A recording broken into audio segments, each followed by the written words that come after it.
ఎట్లా చూస్తారు? ముందుగా మున్సిపల్ ఎలక్షన్ సంబంధించినటువంటి ఎన్నికల నగరం ముగింది. బీఆర్ఎస్ పార్టీ ఎట్లా ముందుకెళ్ళబోతా ఉంది? ఏం చెప్తారు? బీఆర్ఎస్ పార్టీ వ- మున్సిపల్ ఎన్నికలు గుర్తుల మీద బీఫామ్ల మీద పార్టీల వారీగా జరిగేటట్టు ఎన్నికలు బరాబర్ బ్రహ్మాండంగా బీఆర్ఎస్ పార్టీ సిద్ధంగా ఉన్నది, సర్వసిద్ధంగా ఉన్నది. ఎందుకు అంటే గడిచిన 2 సంవత్సరాల కాలంగా కాంగ్రెస్ పార్టీ అధికారంలో రావడానికి ఇచ్చినటువంటి ఏ ఒక్క హామీని కూడా నెరవేర్చలే.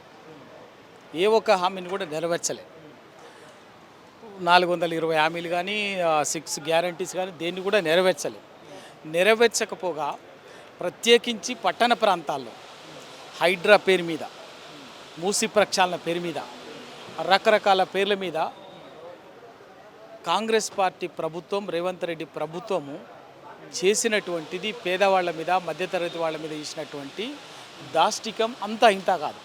ఇండ్లు కూలగొట్టడము, లేకపోతే రాత్రే బుల్డోజర్లు అన్నీ ఇంత దౌర్జన్యకాండ అనేది అంత ఒక రాక్షస పాలనని చూపించారు.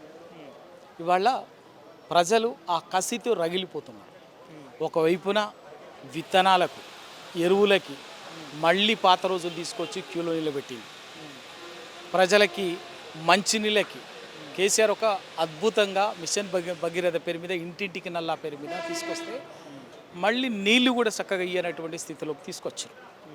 మౌలిక సదుపాయాలు కానీ, రోడ్లు కానీ, మంచినీటి డ్రైనేజీ, ఇటువంటి వ్యవస్థలు, కరెంటు, ఇవన్నీ కూడా ఒక కాంగ్రెస్ పార్టీ అనేది ఎంత అన్యాయంగా చేయాలో అంత చేసింది.